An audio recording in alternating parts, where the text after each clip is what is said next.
सहारा चाहिए सरकार। हुजूर ने हमें बैतुल खला में जाने से लेकर बिस्तर पे जाने तक का पूरा कानून अता फरमा दिया है। कोई सीरियल वाला हमें क्या सिखा सकता है? हमारे नबी ने हमें सब सिखाया। हुजूर ने तो हमें यह भी सिखा दिया है कि अगर खाने के बाद तुम्हारे दांतों में गोश्त फंस जाए तो खिलाल कैसे करना चाहिए, मेरे नबी ने ये तक सिखा दिया है। कोई इतनी बारीकी सिखाने वाला? हुजूर फरमाते लोग खिलाल लेकर के मुंह खोल करके ऐसी शुरू पड़ जाते हैं, लेकिन अल्लाह के हबीब सल्लल्लाहु अलैहि वसल्लम ने ये सुन्नत बताई, अगर तुम्हारे पास कोई बैठा हो और तुम्हें खिलाल करने की हाजत हो तो तुम अपना हाथ अपने मुंह पे रखो और उसके बाद खिलाल करो, ताकि तुम्हारे इस अमल से किसी को घिन ना आए। हुजूर अलैहि सलाम ने तो खजूर खाने का तरीका तक बता दिया है कि जब तुम खजूर खाओ तो मुंह की गुठलियां निकालकर बर्तन में मत रखो बल्कि बाहर रखो, और पहले तो खजूर ऐसे खाओ कि मुंह से गुठली निकालने की जरूरत ही पेश ना आए। जब तुम खजूर खाओ तो पहले खजूर को खोल लो, उसकी गुठली निकाल लो, गुठली निकाल के बाहर कर दो और फिर खजूर को मुंह में डालो। जिस नबी ने खजूर खाने का तरीका तक बता दिया, जिस नबी ने खिलाल करने का तरीका तक बता दिया, हद तो ये है बैतुल खला में जाकर के किस तरह बैठना चाहिए, किस पैर पे ज्यादा जोर देना चाहिए, मेरे नबी ने ये तक बता दिया। हुजूर फरमाते हैं जब तुम बैतुल खला में बैठो तो उल्टे पैर पे जोर देकर अपना वजन डाल करके बैठा करो, उससे तुम्हें इजाबत के अंदर आसानी होगी। बताइए है किसी की तालीमात ये? फिर हम क्यों सीरियल के मोहताज हैं, हम क्यों फिल्मों के मोहताज हैं? वल्लाह कभी हम मोहताज नहीं हो सकते। मेरे आका सल्लल्लाहु अलैहि वसल्लम के प्यारे दीवानों, तो अर्ज ये करने चला था कि आज तो सीरियलों के अंदाज में रिश्ते भी ढूंढे जाते हैं और रिश्ते तय किए जाते हैं। खबरदार खबरदार, ये सीरियल तुम्हें तबाह करने के लिए बने हैं, तुम्हें आबाद करने के लिए नहीं बल्कि तुम्हें बर्बाद करने के लिए बने हैं मेरे आका सल्लल्लाहु अलैहि वसल्लम के प्यारे दीवानों। इसलिए सुन्नत के मुताबिक रिश्ते ढूंढो, सुन्नत के मुताबिक रिश्ते तलाश करो, सीरियल के मुताबिक रिश्ते तलाश मत करो। बल्कि अब तो वो नौजवान लड़के और लड़कियां गोया के घर वालों पे एहसान करते हैं जो अपने माँ बाप को कहते हैं कि तुम ढूंढो हम पसंद कर लेंगे। अब तो हाल ये है 17-18 साल के लड़के आकर के कहते हैं आपको परेशान होने की जरूरत नहीं है, अब्बू जी आपको परेशान होने की जरूरत नहीं है, अम्मी जान आपको परेशान होने की जरूरत नहीं है, आप ढूंढते फिरते परेशान होते, हमने आपका काम हल्का कर दिया, हम खुद पसंद कर चुके हैं। अब आपको पसंद हो या ना हो, फैसला तो हम कर चुके कि शादी तो वही होगी जहां हम चाहते हैं। लेकिन मैं अपने नौजवानों से कहता हूं, मेरी कौम के जवानों याद रखना, आप तजुर्बात में इतने पक्के नहीं है जितने आपकी अम्मी और अब्बा पक्के हैं, जितने आपके दादी दादा पक्के हैं। इसलिए जिन लोगों ने बड़ों के मशवरे से अपनी जिंदगी का साथी ढूंढा वो हमेशा खुश रहते हैं, और जिन लोगों ने अपनी मर्जी के मुताबिक साथी ढूंढा वो हमेशा परेशान रहते हैं। आपको ये बातें मैं बार बार इसलिए सुनाता हूं और आपको बार बार इसलिए समझाता हूं कि प्रोग्राम कराने वाले बड़े बूढ़े मुझसे कहते हैं, आप कहेंगे तो ये मान जाएंगे,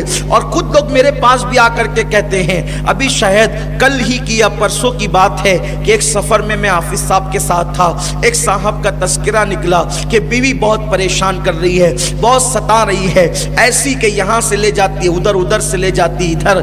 मैंने कहा कि आखिर टेंशन क्या है? तो हाफिज साहब ने कहा हज़रत असल में पसंद की शादी हुई तो पहले से सर पे चढ़ा के रखा, शादी से पहले सर पे चढ़ा के रखा, तब शादी के बाद वो सर से उतरने वाली कैसी है? कैफियत ये है। तो याद रखना ये हंसने की बात नहीं है, ये तल्ख तजर्बात है लोगों के।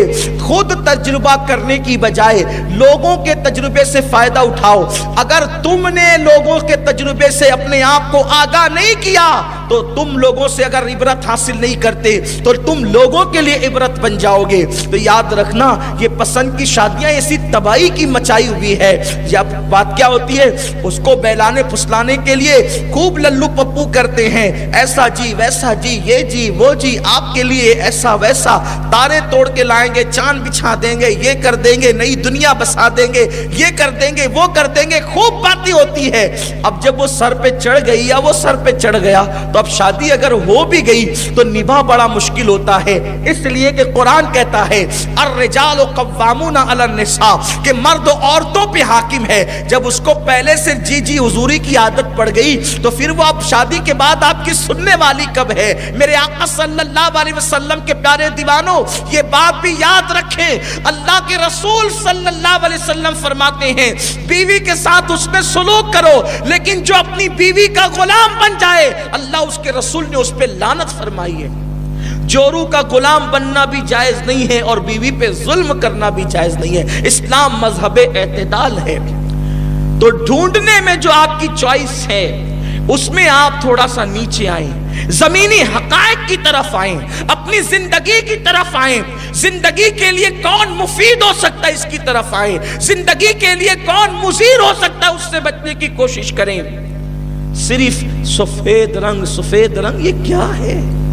اور آپ کو بتاؤں کوئی رنگ اچھا نہیں ہوتا، کوئی رنگ برا نہیں ہوتا۔ سب سے خاص بات، کوئی رنگ اچھا نہیں ہوتا اور کوئی رنگ برا نہیں ہوتا، سب رنگ اللہ کے، سب رنگ اللہ نے بنائے۔ ایک دن ہارون رشید کے دربار میں 2 کنیزیں لائی گئی تو وہ دونوں کنیزیں اپنے اپنے رنگ کی فضیلت پر تقریر کرنے لگی، ان میں مناظرہ شروع ہو گیا۔ جو گوری کنیز تھی اس نے کہا آسمان سفید ہے، میرا چہرہ بھی خوبصورت اور سفید ہے، اس لیے میری فضیلت زیادہ ہے۔ اس نے کہا کعبے کا غلاف کالا ہے، میرا رنگ بھی کالا ہے تو میری فضیلت زیادہ ہے۔ اس طریقے سے باتیں ہوتی گئی۔ آخری میں جو کالے رنگ کی کنیز تھی اس نے کہا سنو، اگر میں آپ کا سفید رنگ، توجہ، اگر آپ کا سفید رنگ میرے کالے رنگ پر تھوڑا سا ڈال دیا جائے تو لوگ کہیں گے کہ اس کو سفید داغ ہو گیا اور لوگ مجھ سے نفرت کریں گے، لیکن اگر میرا کالا رنگ اٹھا کر آپ کے چہرے پہ تھوڑا سا لگا دیا جائے تو لوگ کہیں گے کہ یہ تل کتنا خوبصورت لگ رہا ہے۔ تو بات یہ ہے لوگ رنگ کے چکر میں پڑے ہوئے ہیں، یہ رنگ چاہیے۔ ارے رنگ مت دیکھ، ڈھنگ دیکھ، صورت مت دیکھ، سیرت دیکھ۔ آپ نے نہیں سنا حضرت رابعہ بصری، قد چھوٹا ہے، رنگ سانولا ہے، لیکن کردار کیا ہے کہ حج کے لیے جاتی ہے تو کعبہ استقبال کے لیے آتا ہے، کعبہ استقبال کے لیے آتا ہے، اور پھر وہ کعبے سے مخاطب ہو کے کہتی ہے اے کعبہ تو کیوں آ گیا؟ میں تجھے دیکھنے نہیں بلکہ میں تو تیرے رب کا دیدار کرنے آئی۔ شان ہے، چھوٹے قد کی ہے، رنگ سانولا ہے۔ حضرت بایزید بستامی ہر قدم پہ 2 رکعت نفل ادا کرنے کے لیے جاتے ہیں کعبۃ اللہ شریف۔ دیکھا تو حقیقت کعبہ غائب تھی، ایک ہے کعبہ اور ایک ہے کعبے کی حقیقت، ایک ہے انسان اور ایک ہے انسان کی حقیقت۔ انسان کو سب دیکھتے ہیں، حقیقت انسان کو کوئی نہیں دیکھتا۔ حقیقت انسان کیا ہے؟ حقیقت انسان کیا ہے؟ کبھی آپ نے دیکھا یہی انسان ہے جس کو آپ نے کرسی پہ بٹھا رکھا ہے، بول رہا ہے، ایک وقت آئے گا کہ یہ بولے گا نہیں، ایک وقت آئے گا یہ دیکھے گا نہیں، ایک وقت آئے گا یہ ہاتھ کی حرکت نہیں کرے گا، ایک وقت آئے گا یہ پڑھے گا نہیں۔ آپ کیا کریں گے؟ اب پھر کرسی پہ بٹھائیں گے نہیں۔ آپ کیا کریں گے؟ پھر محفل میں بلائیں گے؟ آپ کیا کریں گے؟ پھر تقریر کے لیے اٹھائیں گے نہیں۔ جس دن یہ بولنا بند کر دے گا جنازے میں رکھ کے شہر خاموشہ لے جائیں گے۔ ارے آنکھیں ہیں، ناک ہے، کان ہے، زبان ہے، ہاتھ ہے، کچھ بھی تو ختم نہیں ہوا۔ کل تک محفل کی زینت تھا، آج قبرستان کیوں لے جا رہے ہو؟ کیا ختم ہو گیا؟ بس سب تو ہے، سر سے لے کر پیر تک سارے اعضاء موجود ہے، جب کچھ گیا نہیں تو اس کو قبرستان کیوں لے جا رہے ہو؟ تو لوگ کہیں گے آدمی تو ہے، حقیقت آدمیت چلی گئی۔ وہ کیا ہے؟ اسی کو روح کہتے ہیں۔ روح دکھتی نہیں، لیکن جب تک ہے انسان سب کچھ کر سکتا ہے. جس دن روح چلی گئی اس دن وہ کچھ نہیں, سارے اعضاء ہونے کے بعد وہ کچھ نہیں کر سکتا. تو ایسے ہی ایک کعبہ ہے جس کو دیوار کہتے ہیں, اور ایک حقیقت کعبہ ہے, ایک روح کعبہ ہے. تو وہ کیا ہے, وہ سب نہیں دیکھ پاتے. تو حضرت بایزید نے دیکھا کہ کعبہ تو ہے مگر حقیقت کعبہ نہیں ہے. تو عرض کرنے لگے کعبے کی حقیقت کہاں چلی گئی, حقیقت کعبہ کہاں چلی گئی؟ تو آواز آئی وہ تو رابعہ بصری کا طواف کرنے گیا ہے.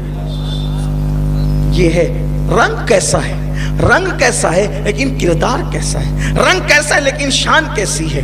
تو آج کل یہ رنگ کے چکر کو ختم کیا جائے, کہیں تو ہم کچھ اپنی سوجھ بوجھ کا مظاہرہ کریں.